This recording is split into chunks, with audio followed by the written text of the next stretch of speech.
اچھا 1977 میں ہم نے دیکھا کہ جب پی این اے کی تحریک چل رہی تھی تو مولانا مودودی سے جناب ذوالفقار علی بھٹو صاحب جو اس وقت وزیر اعظم تھے وہ ملنے کے لیے آئے. اس کے لیے غالباً میاں مصطفیٰ صادق صاحب نے اور مولانا مجید نظامی صاحب نے ان کو قائل کیا تھا کہ آپ بھٹو صاحب سے ملاقات کر لیں. اس ملاقات کے بعد ہوا یہ کہ کوئی بڑی تبدیلی نہیں آئی اور معاملہ مارشل لاء پر منتج ہوا. مولانا آپ کے علم میں کیا ہے کہ مولانا نے بھٹو صاحب کو کیا مشورہ دیا اور وہ ایسا مشورہ تھا کہ اگر بھٹو صاحب مان لیتے تو مارشل لاء سے بچا جا سکتا تھا؟ اصل میں یہ جو ہے نا آپ کا کہ یہ مجید نظامی یا مصطفیٰ صادق صاحب نے ملاقات کری تھی، نہیں، یہ ایک راؤ رشید ہوتے تھے اس وقت، بھٹو صاحب کے پولیس ایڈوائزر وہ سارے اس کے تھے. تو یہ پیر اشرف صاحب ہوتے تھے ایک صوبے کے امیر یہاں جماعت اسلامی، جن کو بعد میں اسی کی وجہ سے نکال دیا گیا تھا. اور ان کو بھٹو صاحب نے ان کو اس ملاقات کروانے کے بدلے میں ان کو دوسرے دن ایک ٹویوٹا مارک 2 اور 2 کروڑ روپے کا بریف کیس ان کو ڈلیور ہوا تھا گمپت روڈ پہ. اچھا. میرے خالو جو تھے وہ افضل سعید خان جو بھٹو کے اسپیشل ایڈوائزر تھے، میرے خالو تھے. انہوں نے بہت کی تھی یہ ملاقات ہو جائے لیکن وہ نہیں ہوئی تھی. لیکن وہ راؤ رشید ان کے تھرو آ کے یہ کسی طرح کرائے.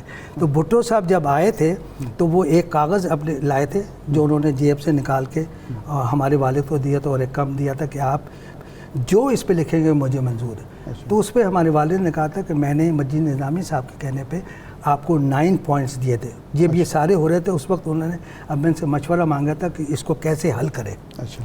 تو اس وقت مجید نظامی کے تھرو وہ دیے تھے اور وہ ڈان میں اور سارے اخبارات میں چھپے تھے. جس کو الطاف گوہر اس وقت جیل میں تھے تو وہ کہتے ہیں میں نے جب وہ پڑھے تو میں نے کہا مولانا نے اس کو بچا لیا. اس میں استعفیٰ نہیں تھا. اچھا. تو اس دن پھر ابے نے کہا کہ آپ کے پاس کوئی چارہ نہیں ہے کہ آپ مستعفی ہو جائیں اور میں آپ کو یہ گارنٹی دیتا ہوں کہ آپ دوبارہ جیت جائیں گے جو میں حالات دیکھ رہا ہوں، لیکن آپ کو وہ پاور نہیں ملی جو آپ نے لینے کی کوشش تھی. تو آپ ریزائن کر دیں، اس کا صرف ایک ہی سلوشن ہے. اور اس کے بعد انہوں نے کہا کہ اگر آپ یہ نہیں کریں گے تو مجھے لگتا ہے کہ آرمی کسی وقت بھی آ جائے گی. اچھا. یہ مولانا نے کہا، انہوں نے کہا، اور انہوں نے کہا کہ اگر آپ بھٹو نے اس پہ کہا کہ میں نے کانسٹیٹیوشن میں موت کی سزا رکھی ہوئی ہے، کوئی یہ جرت نہیں کر سکتا کہ کانسٹیٹیوشن کو جائے. تو میں نے کہا آپ انڈر ایسٹیمیٹ کر رہے ہیں آرمی کو. یہ کس تاریخ کو گفتگو ہو رہی تھی جو ملاقات؟ مجھے بالکل یاد یہ جولائی سے کچھ پہلے کی بات ہے. 4 دن پہلے، ماشاء اللہ سے 4 دن یعنی 1 جولائی کو آپ کہہ سکتے ہیں 4 دن پہلے کی بات. اور اس کے 4 دن کے بعد پھر جو جب یہ ریولوشن کے بعد جب ضیاء الحق صاحب آئے، 4 دن سے تو زیادہ ہی ہوں گے کیونکہ 4 دن پہلے تو بھٹو صاحب افغانستان بیٹھے ہوئے تھے. کچھ دن پہلے کی بات ہے. اور اس کے بعد جب ضیاء الحق صاحب آ گئے تو دوسرے دن پھر ضیاء الحق صاحب ملنے کے لیے آئے. اچھا ہاں، بھٹو صاحب ضیاء الحق صاحب جب آئے تھے تو ان کو بھی مولانا نے مشورہ دیا تھا، وہ بھی ہمیں ذرا بتائیے. ان کو ابھی نے جب انہوں نے کہا کہ میں انشاءاللہ انتخابات کراؤں گا اور یہ سب کچھ کروں گا اور آپ میری مدد کریں اس چیزوں میں، تو ابھی نے کہا کہ سب سے ضروری یہ چیز ہے کہ اس کو ڈیریل نہ کریں ملک کو، اس کو اسی جمہوری راستے پہ رہنے دیں. لیکن بہرحال یعنی ضیاء الحق صاحب نے جو آگے کیا وہ صحیح. اچھا نہیں، لیکن جب جماعت اسلامی نے تو ان کی مولانا کی زندگی میں ہی یہ راستہ اختیار کر لیا تھا، اور جب مولانا کا انتقال ہوتا ہے تو جماعت اسلامی باقاعدہ کیبنٹ ضیاء الحق کی کیبنٹ کا حصہ تھی. تو مولانا نے میاں طفیل محمد صاحب کو یا جماعت اسلامی کو روکا تھا کہ یہ کام نہ کریں؟ ابین اس کے شدید مخالفت تھے کہ یہ کیبنٹ میں نہ جائے، بلکہ ضیاء الحق صاحب نے ہمارے والد سے کہا تھا کہ یہ مجلس شورا میں اپنے کسی بیٹے کا نام دے دیں. اچھا. ابین نے اسے بھی انکار کر دیا اور اس وقت مجلس شورا میں جماعت نہیں گئی تھی. اور اس کے بعد جب یہ کیبنٹ میں جا رہے تھے ابین نے اس وقت بھی ان کو منع کیا تھا کہ مت جائے. اور اس کے بعد شدید مخالف تھے اس کے، بلکہ ان کی حیات تھے جب یہ منسٹری سے نکل آئے تھے جماعت. نہیں، جب مولانا کا انتقال ہوا ہے تو پروفیسر خورشید صاحب مجھے یاد ہے کہ انہوں نے وہ میت کے ساتھ آئے تھے، یہاں سے روانہ ہوئے تھے، کیونکہ احمد فاروق صاحب کی جو ڈاکٹر احمد فاروق کی پریس کانفرنس ہوئی تھی 5 A ذیلدار، میں اس میں تھا. تو انہوں نے کچھ بیان کیا تھا. تو ڈاکٹر خورشید صاحب اس وقت منسٹر تھے تو کیبنٹ موجود تھی اس وقت. اچھا. مجھے جو یاد ہے وہ یہی ہے کہ انہوں نے گلہ یہ کیا تھا کہ جی خورشید صاحب نے جو کہا ہے کہ جی میں نے سارا فیسلیٹیٹ کیا، ایسا نہیں ہے، میں تو خود لے کے آئے ہوں جو ان کی میت تھی. شاہ صاحب میرا جو سوال ہے شاہ صاحب سے وہ یہ ہے جماعت اسلامی آپ نے کہا کہ دعوت کے مشن پہ بھی کاربند ہے، سیاست بھی اچھے طریقے سے کر رہی ہے، لیکن اس سب کے باوجود ہم یہ دیکھتے ہیں کہ آج کا جو ایوان ہے اس میں آپ کی نمائندگی تک نہیں ہے. بالکل صحیح. تو یہ سیاسی اعتبار سے جماعت اس نہج پہ کیوں پہنچ گئی ہے؟ اس کے کیا محرکات ہیں، اور کیا جماعت میں اتنا پوٹینشیل ہے کہ پھر سے آپ کی ایک مناسب نمائندگی موجود ہو ایوان میں؟ اصل میں یہ جو آپ نے کہا نا سیاست میں تو بالکل ناکام ہے. جو ہمارے والد کا مشن تھا وہ جب یہ بھٹو صاحب کی جب اسمبلی میں الیکٹ ہوئے ہیں اس کی یعنی جماعت کے ہارنے کی پوری ذمہ داری انہوں نے ہمارے والد پہ ڈال دی تھی. اچھا. اس سے پہلے جب یہ آ کر بتاتے تھے کہ جی ہم کسی جگہ اگر ہارنا بھی چاہے تو ہار نہیں سکتے. اچھا. لگتا تھا کہ جیسے جماعت اسلامی کی حکومت آنے والی ہے. اچھا. اس وقت ابین نے کہا کہ مجھے نہیں لگتا کہ آپ لوگ یہ صحیح بات کر رہے ہیں. اچھا. چنانچہ انہوں نے مشتاق احمد گرمانی صاحب کو یہ ریکویسٹ کی کہ آپ پورے پاکستان کا دورہ کریں اور مجھے آ کے اصل حقیقت بتائیں.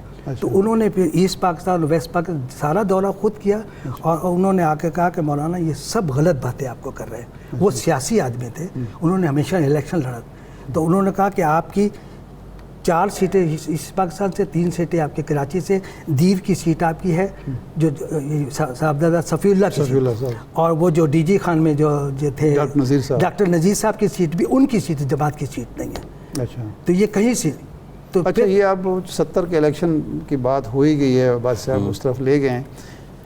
مولانا وہاں جماعت اسلامی کی جو مشرقی پاکستان میں عوامی لیگ کی مخالفت میں جس حد تک چلے گئے, اور پھر اس کے بعد اس وقت کی جو فوجی حکومت تھی اس کے ساتھ بھی جماعت اسلامی کھڑی ہو گئی بالکل صحیح ملک بچانے کے لیے, یا اس وقت کی جو صورتحال تھی اس پہ مولانا کا بعد میں تبصرہ کیا تھا؟ وہ یہ سمجھتے تھے کہ جماعت اسلامی کی جو پالیسی تھی جس کی سزا اب تک مشرقی پاکستان میں لوگ بھگت رہے ہیں, وہ پالیسی وہاں کی فوجی حکومت کے ساتھ کھڑے ہونے کی درست پالیسی تھی, ایسا ہی کرنا چاہیے تھا, یا جماعت اسلامی کو پیچھے ہٹ جانا چاہیے؟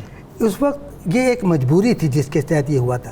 لیکن مجھے ایک خط غلام اعظم صاحب کا میرے پاس شاید ہے, یا جس پہ انہوں نے لکھا تھا کہ مجھے جو حالات نظر آ رہے ہیں, اگر اس وقت جماعت اسلامی ایسٹ پاکستان کو الگ کر دیا جائے اور ویسٹ پاکستان کو الگ کر دیا جائے, ورنہ مجھے آگے سارے کارکنان ذبح ہوتے نظر آ رہے ہیں. اچھا.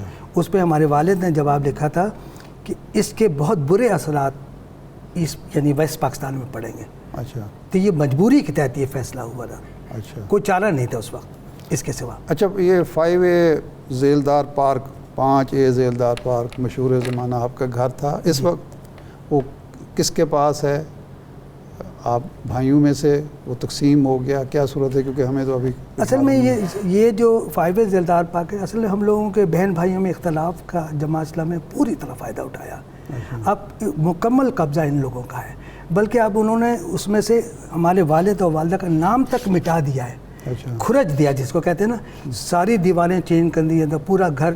آپ ان سے جا کر اگر پوچھیں کہ مولانا مودودی کہاں سوتے تھے, کہاں ان کے پلنگ ہے, وہ جگہ بتائیں جہاں ذوالفقار علی بھٹو آ کے بیٹھے تھے, وہ چیئر بتائیں, آپ وہاں کچھ چھوڑا ہی نہیں.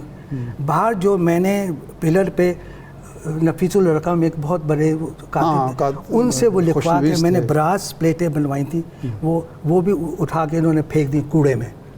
یعنی وہ تو آپ کی ملکیت نہیں تھا, خاندانی ملکیت نہیں تھا. میں تو کہہ رہا ہوں ہم نے بھائی جھگڑے سے فائدہ اٹھا کے یہ منور حسن صاحب کے زمانے میں یہ مجھے گھر, یہ قاضی صاحب کے زمانے میں میری والدہ کے کہنے پہ انہوں نے قبضہ کیا تھا تھوڑا سا. اس کے بعد قاضی صاحب کی یہ خواہش تھی کہ یہ گھر ہم بچوں کو واپس کر دیا جائے. انہوں نے والدہ کے انتقال پہ میری بہنوں کے پاس اپنی اہلیوں کو بھیجا تھا, لیکن اس کے بعد منور حسن صاحب سے میں نے بات کر کے یہ گھر واپس لے لیا. لیکن 1 مہینے انہوں نے مجھ سے وعدہ کیا تھا کہ اب جماعت اس گھر میں کبھی نہیں آئے گی.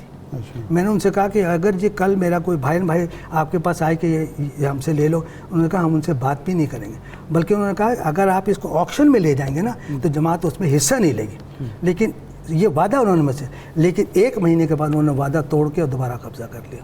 اور میرے بہن بھائیوں قانونی اس کی حیثیت کیا, اس کے کاغذات جو ہیں انہوں نے بڑے لیگل کام کروائے ہیں اس کے بعد وکیلوں سے, بہن بھائیوں سے, بلکہ ایک میری بہن نے جانے سے انکار کر دیا. تو منور صاحب نے کہا میں نے آپ کی چھوٹی بہن سے کہا تھا کہ جب تک آپ میرے سامنے آ کے میری ٹیبل پہ خود دستخط نہیں کریں گی. نہیں, لیکن یہ پھر غلطی تو آپ کے باہمی اختلاف جو ہے وہ بنا, لیکن حافظ نعیم صاحب نے جب دے دیا تو اس کے بعد تو پھر مگر میرا یہ ہے نا کہ فائدہ ہوتا یہ ہے کہ جب آپس میں لوگوں کے جھگڑے ہوتے ہیں تو خاندان نمٹاتا ہے، ورنہ پھر والد کے دوست، تو والد کے دوست خود ہی فائدہ اٹھا لے. نہیں، والد کے دوستوں کے ساتھ جو حیدر فاروق مودودی صاحب اور دوسرے لوگ سلوک کرتے رہے، اس کے بعد کیا مگر وہ سلوک کیوں کیا؟